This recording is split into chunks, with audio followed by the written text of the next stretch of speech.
آیا میتونیم پنجره‌ای رو داشته باشیم که سمت داخل و بیرونش دو رنگ متفاوت باشه و هر دو رنگ هم کارخانه‌ای باشند؟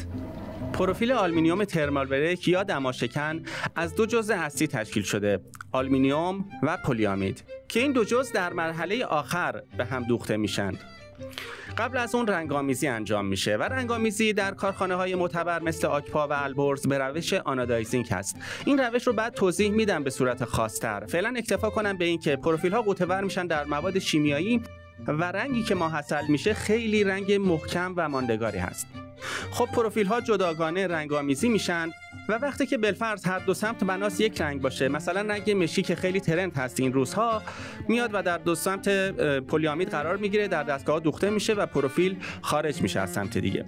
اما مواقعی که کارفرما دو رنگ متفاوت رو در دو سوی پنجره مد نظر داره، مثلا این پروفیل یک سمتش سفید هست و یک سمتش شامپاینی، خب رنگ ها جداگانه میره و آنودایز میشه و نهایتا میاد در کنار هم دوخته میشه و محصلش پنجره‌ای هست که یک سمتش شامپاینی خواهد بود و سمت دیگه‌اش پروفیل سفید خواهد بود.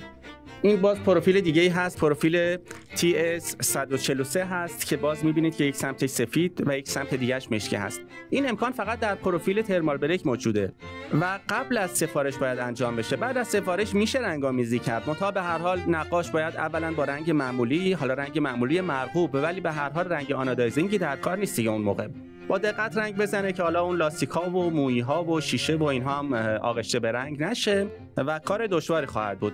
پس نتیجه گیری می‌کنیم که بله، امکان پذیر هست که پنجره‌های ما سمت داخل و بیرونش دو رنگ متفاوت داشته باشند که هر دو هم آنودایزینگ و کارخانه‌ای باشند. اما دو نکته رو باید مد نظر داشته باشیم. یک، همه طیف‌های رنگی قابل سفارش نیستند. به هر حال حوضچه‌های رنگ آنودایزینگ محدوده. اینطور نیست که 2، 3 یا 4 رنگ رو با هم محدود کنیم و رنگ دیگه‌ای رو به دست بیاریم که حالا دقیقاً همون کدی هست که مد نظر کارفرماست.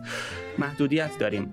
و دو، بابت زمانی که می‌خوایم برای سفارش بگذاریم باید بازه طولانی‌تری رو در نظر بگیریم، چون به هر حال لزوما همه این پروفیل‌ها در کارخانه در اون زمان موجود نیست. گاهن بعضی از رنگ‌ها رو باید سفارش بدیم و کارخانه صبر کنه که تیراژش به حد نصاب برسه و بعد اون رو وارد خط تولید بکنه. در این صورت این زمان باز هم طولانی‌تر خواهد بود. این دو نکته رو مد نظر قرار بدیم. سپاس از توجه شما به این ویدیو.